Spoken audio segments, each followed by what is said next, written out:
রান্না করছি নদীর পাঙ্গাস। পাঙ্গাস মাছ খুবই সুস্বাদু একটি মাছ, তবে নদীর পাঙ্গাস এখন কমই পাওয়া যায়।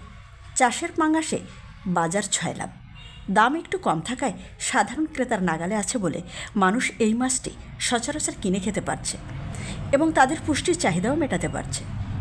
আসুন আমরা জেনে নেই পাঙ্গাস মাছের পুষ্টিগুণ।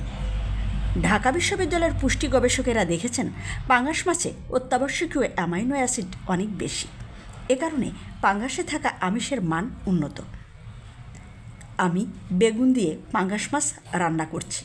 এই মাছ রান্না করতে মশলার পরিমাণ একটু বেশিই লাগে, বিশেষ করে রসুন এবং পেঁয়াজের অনুপাতটা প্রায় সমান থাকতে হয়। রান্না শেষে নামিয়ে নিয়ে তেলে রাখা জিরে গুঁড়ো করে সেই গুঁড়ো উপরে ছড়িয়ে দিলাম। এটা রান্নার স্বাদ অনেকটা বৃদ্ধি করে। আশা করি আপনাদের ভালো লেগেছে। ধন্যবাদ সবাইকে।